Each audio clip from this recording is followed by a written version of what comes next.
আল্লাহর পয়গম্বর ইব্রাহিম আলাইহিস সালাম তার সত্য সন্তান ইসমাইল আলাইহিস সালামের সঙ্গে যখন বাইতুল্লাহ নির্মাণ করলেন, আল্লাহকে ডেকে বললেন, ও আমার আসমানের মালিক, আমি এবং আমার সন্তান মিলে তোমার কাছে একটা ঘর নির্মাণ করে দিলাম। তুমি যেই ঘরটা নির্মাণ করার জন্য নির্দেশ করেছিলেন, আমি সেই ঘরটা নির্মাণ করে দিলাম, তুমি এই ঘরটাকে কবুল করে নাও। আল্লাহ বললেন, পয়গম্বর, তোমার প্রতি আমি সন্তুষ্ট হয়ে গিয়েছি। অনেক কষ্ট করে তোমার ছোট্ট সন্তানের সাথে কষ্ট বেদনা সহ্য করে করে আমার ঘর তৈরি করেছো পয়গম্বর। আমি আল্লাহ অনেক খুশি হয়েছি। তুমি আমার কাছে তোমার কোনো চাওয়া আছে কিনা বলো। আল্লাহর পয়গম্বর খুশি হইয়া আল্লাহর কাছে একটা চাওয়া চেয়েছিলেন। কি চাওয়া চেয়েছিলেন আমার মুসলমান ভাই? আল্লাহর পয়গম্বর যে চাওয়াটা চেয়েছিলেন, আল্লাহ রব্বুল আলামিন সেই চাওয়াটা কবুল করে নিয়েছিলেন এবং পূর্ববর্তীতে সারা মুসলমান জাতির জন্য বিষয়টা জানানোর জন্য আল্লাহ তাআলা সেই বিষয়টা কোরআনের মধ্যে দিয়েছেন। জোরে গণ সুবহানাল্লাহ।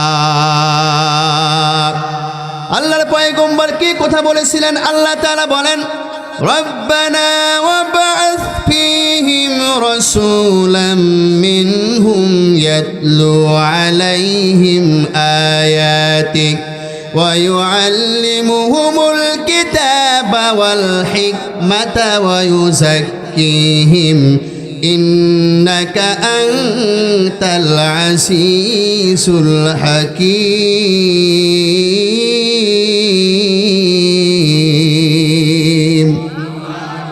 আমার মুসলমান ভাই, আল্লাহর পয়গম্বর বলেছিলেন, ও আমার মওলা, আমি তোমার কাছে ঘর নির্মাণ করলাম, তুমি খুশি হয়ে একটি চাওয়ার কথা বলেছ। আমি যেই জিনিসটা তোমার কাছে চাই, আমি শুনেছি এই দুনিয়ার মধ্যে পাওয়ারফুল সবচেয়ে একজন পয়গম্বর আসবে। আমার চাওয়া হলো তোমার কাছে আমি একটা দরখাস্ত করতে চাই, ওগো আসমানের মালিক, ওই পয়গম্বরটা যেন আমার সন্তানাদির বংশের মধ্য থেকে আসে। জোরে গণ সুবহানাল্লাহ। আয় আল্লাহ তাআলা ওই সবচেয়ে বড় পয়গম্বর, তাকে সাইয়্যিদুল আম্বিয়া বলা হয় যেই নবীকে, ওই নবী যেন আমার সন্তানাদির বংশের মধ্যে থেকেই আসে। আর ওই পয়গম্বরের যেন চারটা মৌলিক কাজ হয়। দুনিয়ার মধ্যে আমাদের পয়গম্বর যতগুলো মিশন নিয়ে এসেছে, তার মধ্যে আল্লাহর পয়গম্বরের চারটা মিশন হচ্ছে গুরুত্বপূর্ণ। এই চারটা কাজ নিয়ে আল্লাহর পয়গম্বর দুনিয়ার মধ্যে আসছে। আল্লাহর পয়গম্বর ইব্রাহিম আলাইহিস সালাম সেই কথাগুলো আল্লাহকে বলেছিল। আল্লাহ তাআলা তার দোয়াটা কবুল করে ইব্রাহিম পয়গম্বরকে বলেছে, পয়গম্বর জান, আমি আপনার দোয়া কবুল করে নিলাম, আপনার বংশের মধ্যে থেকেই শেষ পয়গম্বরকে পাঠায়া দিব। এবং ওই পয়গম্বরের কাজ, মৌলিক কাজ চারটাই হবে। জোরে গণ সুবহানাল্লাহ। দুনিয়ার মধ্যে যতই কাজ আমাদের পয়গম্বর করুক না কেন, তার মৌলিক কাজ হচ্ছে চারটা। জোরে গণ সুবহানাল্লাহ। এই দুনিয়ার মধ্যে যতগুলো পয়গম্বর রয়েছে, সমস্ত পয়গম্বরকে যে পরিমাণ সম্মান, মর্যাদা, আভিজাত্য, সব কিছু খ্যাতি আল্লাহ তাআলা দিয়েছিলেন, কিন্তু একমাত্র আমাদের পয়গম্বর জনাবে মুহাম্মদুর রাসূলুল্লাহ সাল্লাল্লাহু আলাইহি ওয়াসাল্লাম একাকেই ওই পরিমাণ মুজিজা আর সম্মান আল্লাহ দান করেছিলেন।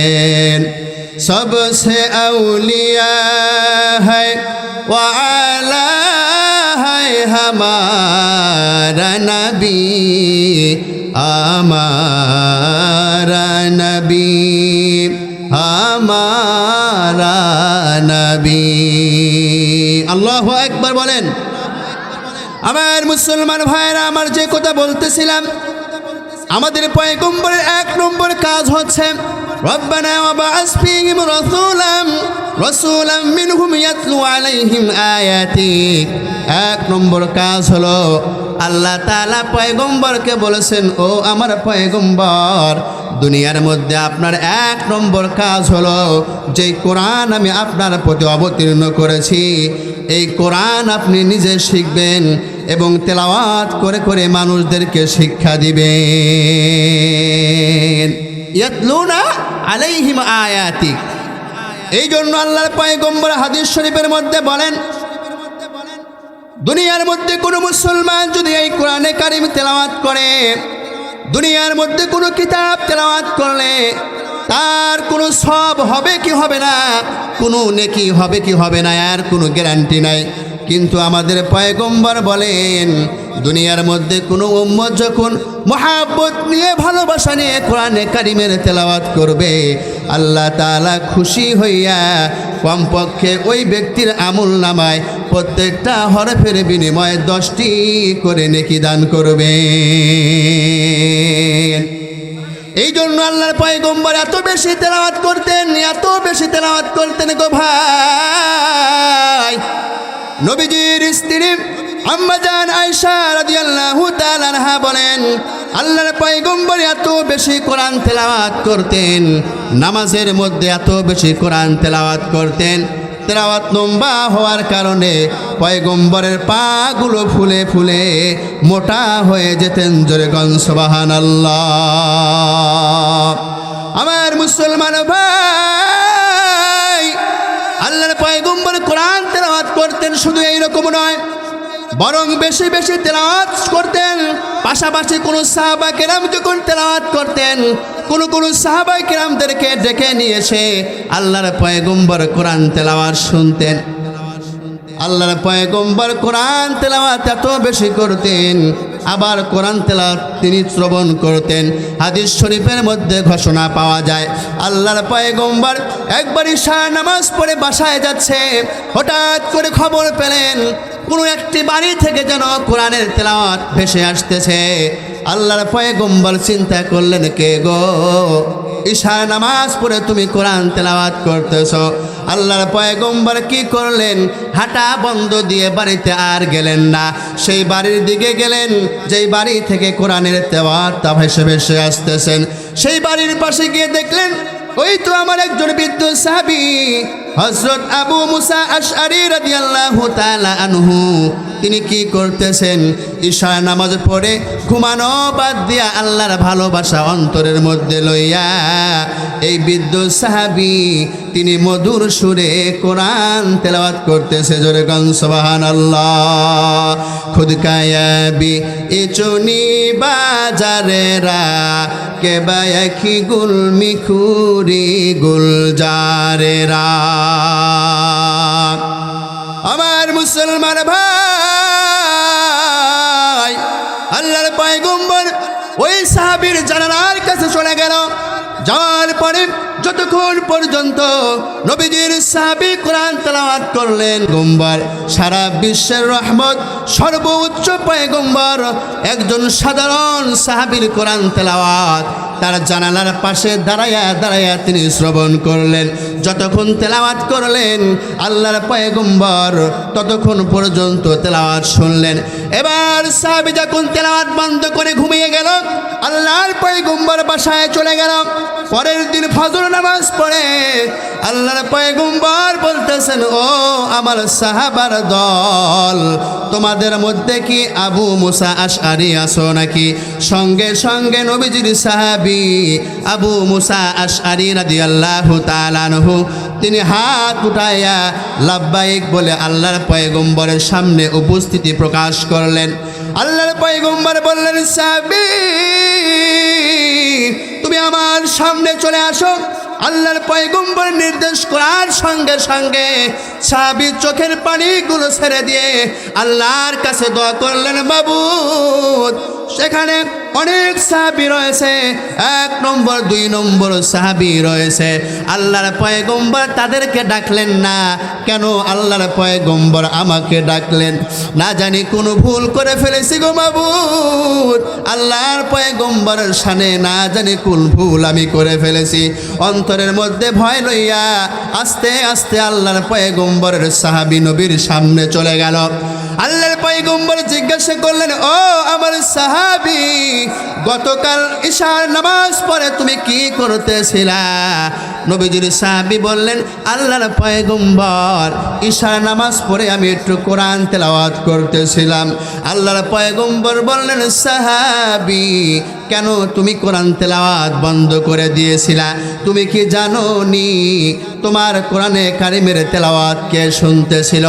আমার বন্ধুগণ, হযরত আবু মুসা আশআরী রাদিয়াল্লাহু তাআলা বলতেছেন, নবী, আমি তো জানি না আমার মতো সাহাবীর কোরআনে কারিম তেলাওয়াত কোন ব্যক্তি শুনতেছে।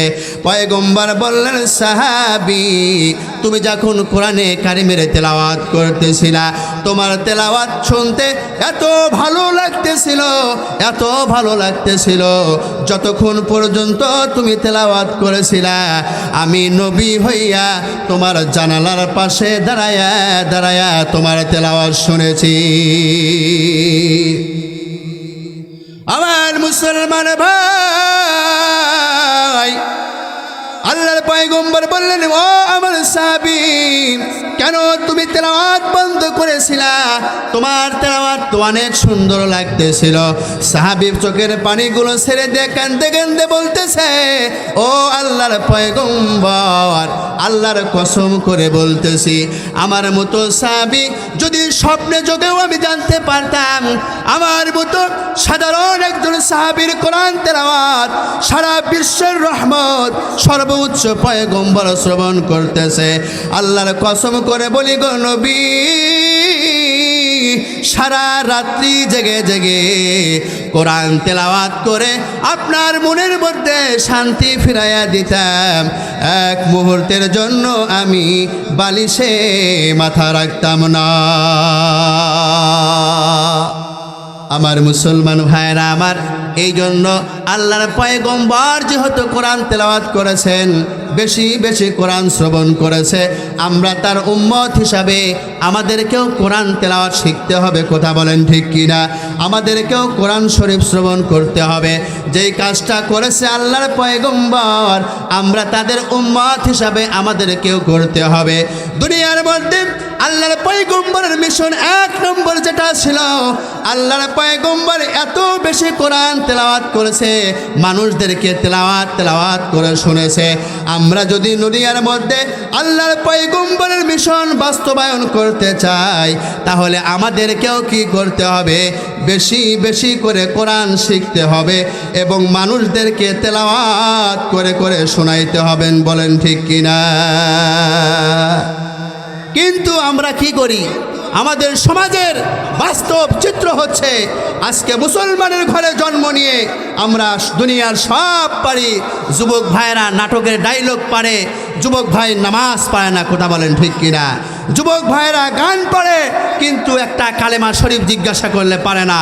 যুবক ভাই সুন্দর সুন্দর হিরো আলমের গান পারে কিন্তু কোরআন তেলাওয়াত পায় না। কথা বলেন ঠিক কিনা? যুবককে যদি জিজ্ঞাসা করা হয়, যুবক ভাই তুমি তো মুসলমান, তোমার বাপ দাদা 14 পুরুষ মুসলমান ছিল, 4টা কালেমা অথবা 2টা কালেমা একটু তেলাওয়াত করে শোনাও তো। ওই যুবকের চেহারা কালো হয়ে যায়, বলতে পারে না। কিন্তু যদি জিজ্ঞাসা করা হয়, যুবক তুমি তো কোরআন পারো না, কালিমা জিকির তুমি কিছুই পারো না, অথচ তুমি মুসলমান, তুমি যেহেতু এগুলা কিছুই পারলা না, তাহলে একটু একটা গান বলো তো দেখি শুনি। এবার যুবক এক লাফ দিয়ে বলে, হুজুর আপনি এই কথাটা আগে বললেই তো হতো। কথা বলেন ঠিক কিনা? যুবক ভাইরা কথা বলো ঠিক কিনা? কোরআন তেলাওয়াত করার কথা জিজ্ঞাসা করলে পায় না, আর গান জিজ্ঞাসার কথা বলে লাভ দুটো বলে, হুজুর এই কথা আপনি আগে জিজ্ঞাসা করবেন না, এই বলেই শুরু করে দেয়। ও পিয়া তুমি কোথায়? কথা বলেন ঠিক কিনা? এটা মুসলমান জাতির জন্য এর চাইতে লজ্জাজনক বিষয় কিছুই হইতে পারে না। যুবক নামাজ পড়ে না, কিন্তু যুবক সিনেমার ডায়লগ বলতে পারে, যুবক কোরআন তেলাওয়াত পারে না, যুবক গান বাজনা পারে। ও যুবক, তুমি জানো না দুনিয়ার মধ্যে এই রং তামাশা সব কিছু শেষ হয়ে যাবে। আল্লাহর পয়গম্বরের মিশন তো নিয়ে তুমি কাজ করলা না, ওই সমস্ত দাজ্জালের এজেন্ডা বাস্তবায়ন করলা। তুমি কি জানো না কখন যেন তোমার মৃত্যু তোমার সামনে চলে আসে? আজকে দুনিয়ার রং তামাশায় পড়ে আমরা আখিরাতকে ভুলে গিয়েছি, মনের মধ্যে চিন্তা নাই। আমরা চিন্তা করি আমরা এখনো অনেক দিন বাঁচব, কেবলমাত্র 25 বছর বয়স, কেবলমাত্র 30 বছর বয়স, এখনো তো বুড়াই হয় নাই, শরীরের চুলগুলো চামড়া তো ঢিলা হয় নাই, মাথার চুলগুলো এখনো তো কালোই রয়েছে। ও যুবক ভাই, তুমি কি পেপার পত্রিকা পড়ো না? পেপার পত্রিকা খুললেই দেখা যায় যুবকের মৃত্যু, পেপার পত্রিকায় খুললেই দেখা যায় যুবক ভাই গাড়ি অ্যাক্সিডেন্ট করে মারা গেছে। আজকে তুমি যে এরকম দুনিয়ার রং তামাশার মধ্যে পড়ে চিন্তা করতেছো মৃত্যুবরণ করতে অনেক দেরি রয়েছে, দুনিয়া দুনিয়া দুনিয়া নিয়েই পড়ে রয়েছ, দুনিয়ার রং তামাশাই নিয়ে তুমি পড়ে থাকবা। যুবক, কখন জানো দেখবা তোমার সামনে আজরাইল এসে হাজির হয়ে গিয়েছে। কথা বলেন ঠিক কিনা? ও তুই এই দুনিয়ার মায়ায় পড়ে করছে কত বাহানা, এই যে নয় তোরা আসল বাড়ি, কবর যে তোরা আসল ঠিকানা। কথা বলেন ঠিক কিনা? এই দুনিয়ায় যারাই ছিল একে একে সবাই গেল, এই দুনিয়ায় যারাই ছিল একে একে সবাই গেল, তুমি আমি কেউ রব না, দিতে হবে রওয়ানা, এই যে নয় তোরা আসল বাড়ি, কবর যে তোরা আসল ঠিকানা। কথা বলেন ঠিক কিনা?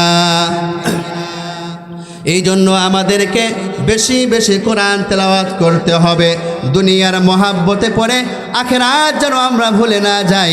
এই বিষয়টা আমাদের সর্বোচ্চ মাথায় রেখে সামনে চলতে হবে। আমার মুসলমান ভাই, বলতেছিলাম আল্লাহর পয়গম্বরের মিশন ছিল 4টা।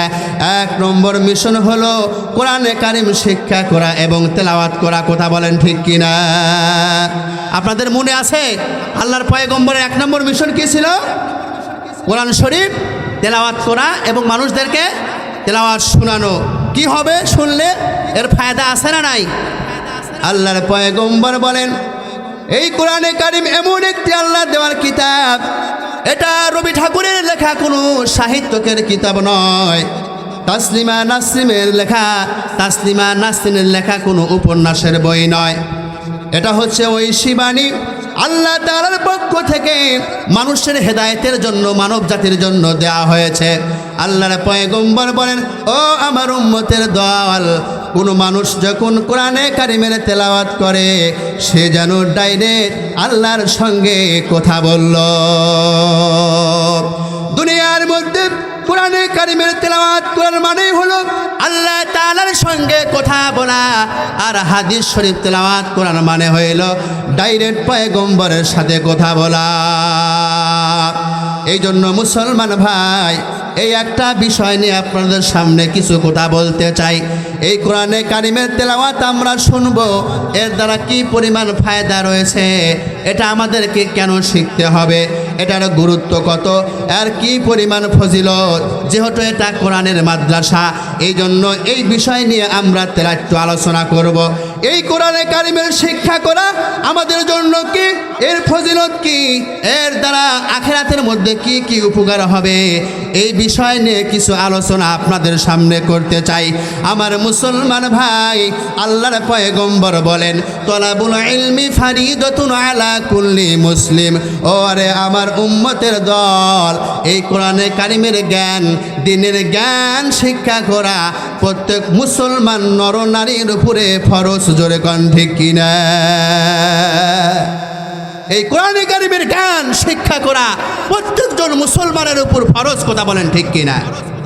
আমার মুসলমান ভাইরা আমার, এই জন্য আমাদেরকে শিখতে হবে। আল্লাহর পয়গম্বর বলেন, মাইয়ুরিদিল্লাহু বিহি খায়রান ইউফাক্কিহু ফিদ্দিন। দুনিয়ার মধ্যে আল্লাহ তাআলা যার কল্যাণ চান, যার ভালো চান, আল্লাহ তাআলা তাকে এই কোরআনের জ্ঞান অর্জন করার তৌফিক দান করেন। যার কল্যাণ, যার ভালো চান আল্লাহ সুবহানাহু ওয়া তাআলা, তাকেই কেবলমাত্র আল্লাহ সুবহানাহু ওয়া তাআলা এই কোরআনের জ্ঞান, এই ধর্মীয় জ্ঞান অর্জন করার তৌফিক দান করেন। কথা বলেন ঠিক কিনা? আমার মুসলমান ভাইরা, এই জ্ঞান অর্জন করলে কি পরিমাণ ফায়দা, আল্লাহর পয়গম্বর জনাবে মুহাম্মদুর রাসূলুল্লাহ সাল্লাল্লাহু আলাইহি ওয়াসাল্লাম হাদিস শরীফের মধ্যে বলেন, ফকিহুন ওয়াহিদুন আসাদু আলা শাইতান মিন আলফি আবিদ। একজন ফকি, একজন আলেম, এই কোরআনের হাদিসের একজন আলেম শয়তানের কাছে 1000 সাধারণ মানুষের চেয়েও আরো বেশি কঠিন। জোরে গান সুবহানাল্লাহ।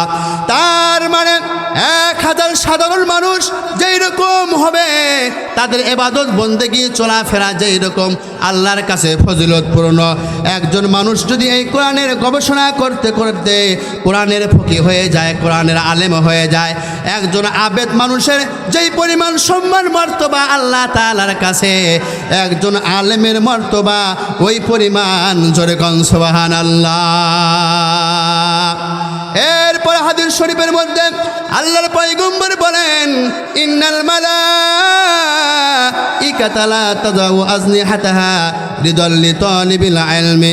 কোন দুনিয়ার মধ্যে যখন কোন মুসলমানের সন্তান, কোন মুসলমানের মেয়ে যখন কোরআন শিক্ষা করার জন্য মাদ্রাসার দিকে হেঁটে হেঁটে সুন্দর করে চলে যায়, মুসলমান ভাই, আল্লাহর পয়গম্বর বলেন, ও আমার দুনিয়ার উম্মতের দল, কোন মানুষ যখন কোরআনের জ্ঞান অর্জন করার জন্য যায়, আল্লাহ তাআলা এত খুশি হইয়া যায়, এত খুশি হইয়া যায়, ওই তলব ইলমের সম্মান রক্ষা করার জন্য একদল নূরের ফেরেশতাদেরকে পাঠায়া দেয়। ওই সমস্ত নূরের ফেরেশতারা এসে এসে তলব ইলমদের সম্মান রক্ষা করার জন্য তাদের পায়ের নিচে তাদের নূরের পরগুলো বিছায়া দেয়। জোরে কোন সুবহানাল্লাহ। করলা গিয়া কান্দ তুমি, কার লাগিয়ে হাসো, যে তোমার করলো সৃজন, যে তোমার করলো সৃজন, তারেই ভুলে গেছো।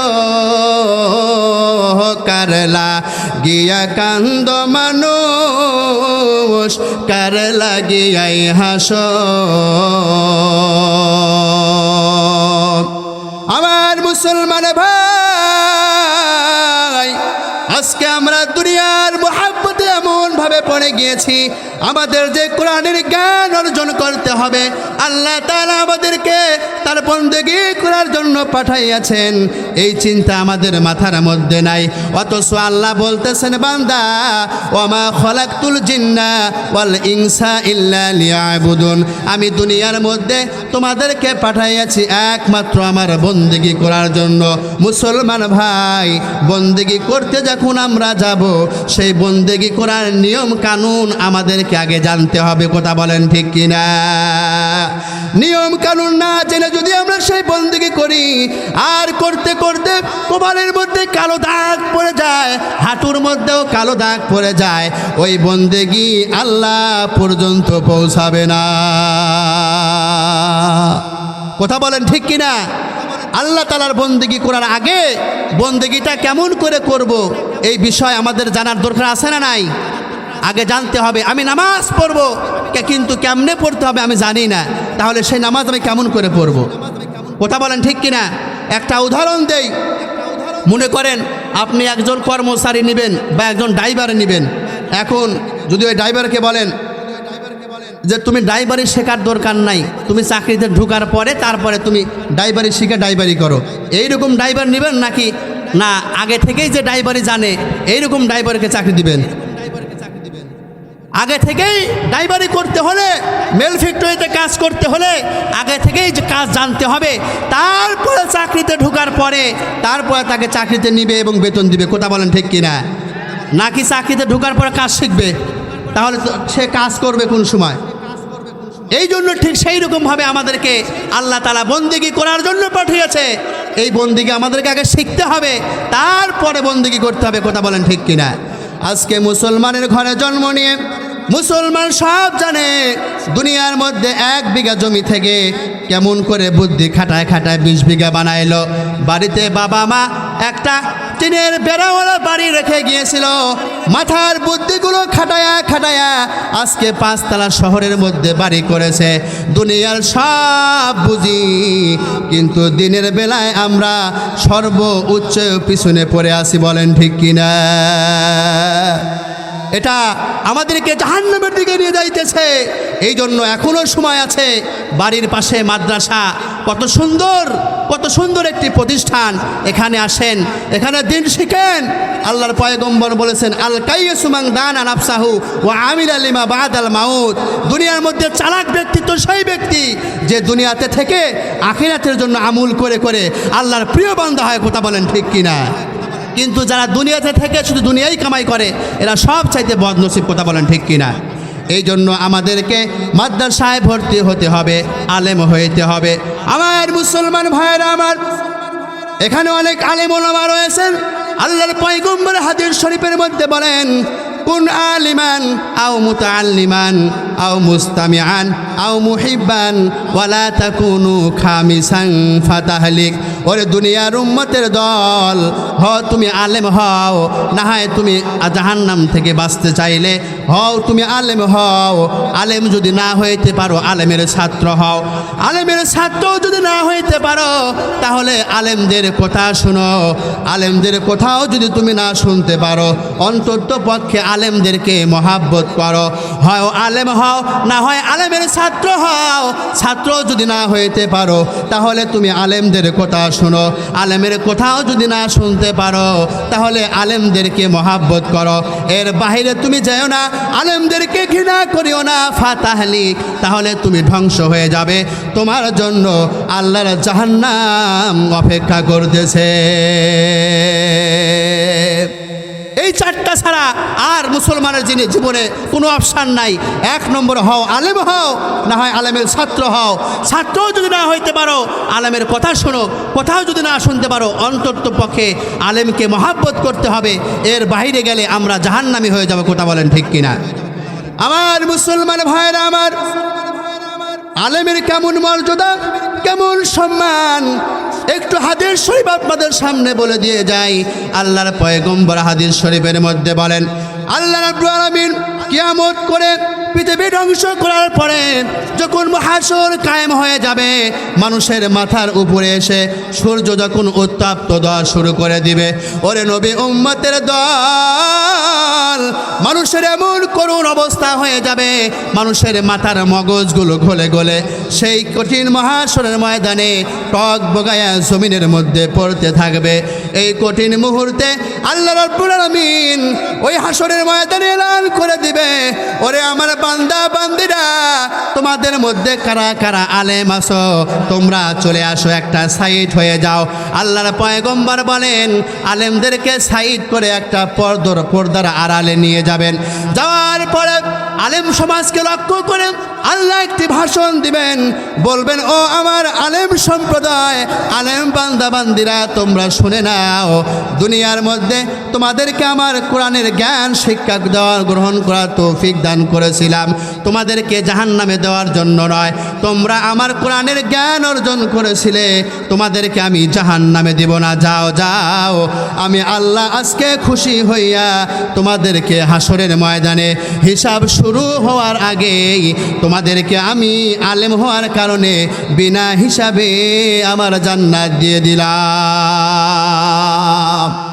সুবহানাল্লাহ বললেন না? আলেমদেরকে লজ্জিত করবেন না, পর্দার অন্তরালে নিয়ে গিয়ে তাদেরকে বিনা হিসাবে জান্নাতে দিয়ে দিবেন। জোরে কোন সুবহানাল্লাহ। হয়তো প্রশ্ন করতে পারেন, হুজুর আপনার পক্ষে ওয়াজ করছেন, আপনি হুজুর তো, ওই জন্য হুজুরকে পক্ষে ওয়াজ করতেছেন। আলেম হইলেই যদি জান্নাতে যাওয়া যাবে, তাহলে আলেম হয় মাশাআল্লাহ, আলেম হওয়ার পরে দুনিয়ার মধ্যে যত বাটপারি আছে সবগুলো আমি করব। আলেম হওয়ার পরে আমি সুদ খাবো, আলেম হওয়ার পরে জেনা করব, আলেম হওয়ার পরে গীবত করব, মিথ্যা কথা বলবো, নামাজ এক রাকাতও পড়ব না। কারণ আল্লাহর পয়গম্বর বলেছেন আলেম হইলেই তো জান্নাত, তাহলে আমার দিনের পর চলে আর কি হবে? আলেম হয়েছি, আপনি বলেছেন মৃত্যুর পরেই আল্লাহ আমাকে জান্নাতে দিয়ে দিবেন। এই রকম একটা প্রশ্ন আপনাদের মনের মধ্যে আছে, কথা বলেন ঠিক কিনা? এরকম একটা প্রশ্ন আছে না নাই, যে হুজুর আলেম হলে যদি জান্নাতে যাওয়া যাবে, তাহলে আলেম হওয়ার পর দুনিয়ার সব খারাপ কাজ করব। আমার মুসলমান ভাইরা আমার, এই প্রশ্নের উত্তর হচ্ছে দুনিয়ার মানুষের দৃষ্টিকোণ থেকে হচ্ছে এক প্রকার আলেম, আর আল্লাহর দৃষ্টিকোণ থেকে এক প্রকার আলেম। দুনিয়ার দৃষ্টিকোণ থেকে মানুষের কাছে আলেম হলো যারা দুনিয়ার মধ্যে একাডেমিক পড়াশোনা শেষ করে আলেম হয়, তাদেরকে মানুষ আলেম বলে। কিন্তু আল্লাহর কাছে আলেম হচ্ছে ওই ব্যক্তি, যে ব্যক্তি যা কিছু শিক্ষা করবে তদ অনুযায়ী আমল করবে, ওই ব্যক্তি কেবল আল্লাহর কাছে আলেম। কথা বলেন ঠিক কিনা? এই জন্য মুসলমান ভাইরা আমার, আমাদেরকে আলেম হইতে হবে। এই আলেম হওয়ার দ্বারা কি ফায়দা? মৃত্যুর সময় আল্লাহ সুবহানাহু ওয়া তাআলা কালেমা নসিব করে আমাদেরকে ইমানের সাথে মৃত্যুবরণ করার তৌফিক দান করবেন, যদি আমরা আলেম হইতে পারি। জোরে কোন সুবহানাল্লাহ। উদাহরণ হচ্ছে দুনিয়ার মধ্যে যারা আলেমকে মহব্বত করবে, আলেম যদি না হয়, আর পরেও আল্লাহ তাআলা এই আলেমকে মহব্বত করার কারণে মৃত্যুর সময় তাদেরকে ঈমান নসিব হওয়ার তৌফিক দান করবেন। জোরে কোন সুবহানাল্লাহ। কোরআনের মধ্যে আল্লাহ সুবহানাহু ওয়া তাআলা একজন আলেমকে মহব্বত করার কারণে, একজন মেয়ে, একজন রানী আলেমকে মহব্বত করেছে, তার মৃত্যুর সময় ঈমান নসিব হয়েছে। আর একজন রাজা আলেমকে মহব্বত করে নাই, এই জন্য তিনি বেঈমান হয়ে মৃত্যুবরণ করেছে। এমন একজন রাজা রানীর ঘটনা আল্লাহ তাআলা কোরআনের মধ্যে বলেছেন। ঘটনাটা আল্লাহ তাআলা নিজেই বলেছেন। সেই রানীর নাম হচ্ছে বিবি আসিয়া, আর রাজার নাম হইল ফেরাউন। আমার মুসলমান ভাই, কোরআনের মধ্যে আল্লাহ তাআলা বলেন, ছোট্ট সন্তান হযরত মূসা আলাইহিস সালাম সিন্ধুকের মধ্যে ভাসতে ভাসতে যখন ফেরাউনের বাড়ির কাছে গেল, ছোট্ট সন্তানকে পেয়ে বিবি আসিয়া বলতেছে, স্বামী আমার দেখতে কত সুন্দর সন্তান, একে দেখে আমার ভালো লাগে, মহাব্বত লাগে, আমি একে মারব না, আমার বাড়ির মধ্যে রেখে তাকে আমরা লালন পালন করব, একে আমার মহাব্বত লাগে, অনেক ভালোবাসি আমি তাকে।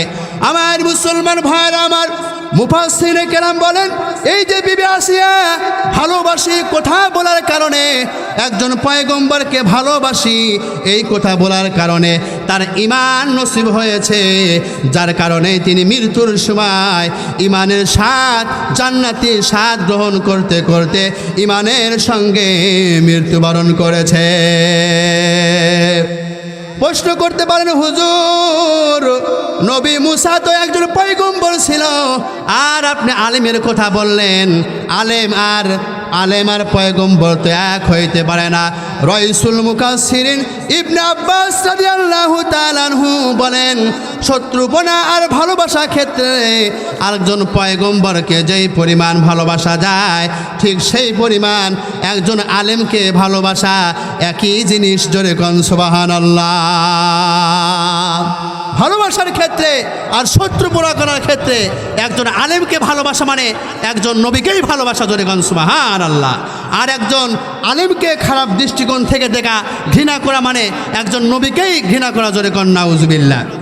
পক্ষান্তরে ফেরাউন বলেছিল, ও আমার প্রাণের বিবি, এই সন্তানকে, এই ছেলেকে দেখে আমার ভালো লাগে না, তার উপর ভালোবাসা আমার নসিব হয় নাই, তাকে দেখে আমার ভালো লাগে না, আমি তাকে ভালোবাসি না।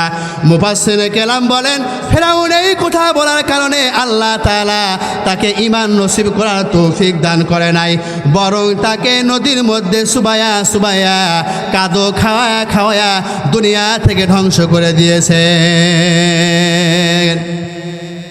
আমার মুসলমান ভাই, একজন আলেমকে মহব্বত করলেন কি হবে বলতেছিলাম, এক নম্বর হচ্ছে মৃত্যুর সময় তাদের ঈমান নসিব হবে। আর 2 নম্বর পুরস্কার হলো, একজন মানুষ যদি দুনিয়ার মধ্যে আলেম না হইতে পারে, শুধু মহব্বত করে, সহযোগিতা করে, আল্লাহ তাআলা তাদেরকে কবরের আযাব মাফ করে দিবেন। জোরে কোন সুবহানাল্লাহ। আমার মুসলমান ভাই, সারা পৃথিবী বিখ্যাত তাফসীরের কিতাব তাফসীরে ইবনে কাসিরের মধ্যে ইমাম ফখরুদ্দীন রাজি রাহমাতুল্লাহি আলাইহি একটি ঘটনা নিয়ে এসেছেন। আলেমকে মহব্বত করার কারণে কবরের আযাব যে আল্লাহ তাআলা মাফ করে দেন। আমার মুসলমান ভাই, ফখরুদ্দীন রাজি রাহমাতুল্লাহি আলাইহি তিনি ঘটনা নিয়ে এসেছেন। আমার ভাইরা বন্ধুরা, হাদিস শরীফ আল্লাহর পয়গম্বর আমার মুসলমান ভাই ফখরুদ্দীন রাজি রাহমাতুল্লাহি আলাইহি ঘটনা এইভাবে বর্ণনা করেছেন। আল্লাহর পয়গম্বর মুসা আলাইহিস সালাম একবার কোথায় যেন যাইতেছেন, যাইতে যাইতে হঠাৎ করে দেখলেন একটি কবরের মধ্যে কঠিন পরিমাণে আযাব হইতেছে। পয়গম্বর বিষয়টা দেখলেন এবং সেখানে দোয়া করে চলে গেলেন। তার প্রয়োজন সারার পরে অল্প কিছুদিন পর আবার আসতেছেন। আসার পরে ফিরে আসার পথে দেখলেন গত কয়েকদিন আগেও যে কবরের মধ্যে আযাব হইতেছিল, আজকে সেই কবরটা আল্লাহর জান্নাত বানাইয়া দিয়েছেন। জোরে কোন সুবহানাল্লাহ।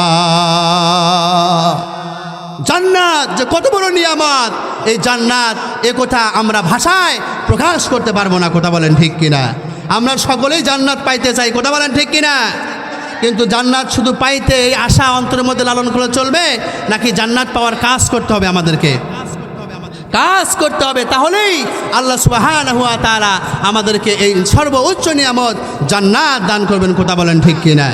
জান্নাত চির সুখেরি ঘর, জান্নাত চির সুখেরি ঘর, যদি জানতে ওগো তুমি, মায়া ঘেরা রঙিন পৃথিবী নয় তো সুখের খুনি, মায়া ঘেরা রঙিন পৃথিবী নয় তো সুখের খুনি।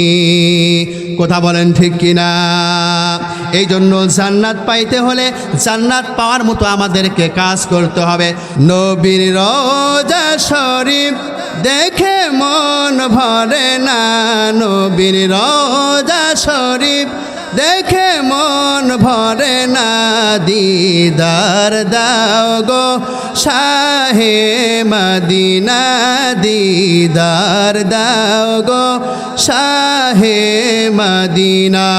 নবীর রওজা শরীফ, বলেন সবাই আমার সাথে, নবীর রওজা শরীফ দেখে মন ভরে না, নবীর রওজা শরীফ দেখে মন ভরে না, দিদার দাও গো শাহে মদিনা, দিদার দাও গো শাহে মদিনা। আরশের মেহমান করেছেন আল্লাহ, কত শান কত মান মোর কামলিওয়ালা, ও গো মদিনাওয়ালা করো করুণা ও গো মদিনাওয়ালা করো করুণা দিদার দাও গো শাহে মদিনা দিদার দাও গো শাহে মদিনা নবীর রওজা শরীফ বলেন সবাই নবীর রওজা শরীফ দেখে মন ভরে না নবীর রওজা শরীফ দেখে মন ভরে না দিদার দাও গো শাহে মদিনা দিদার দাও গো শাহে মদিনা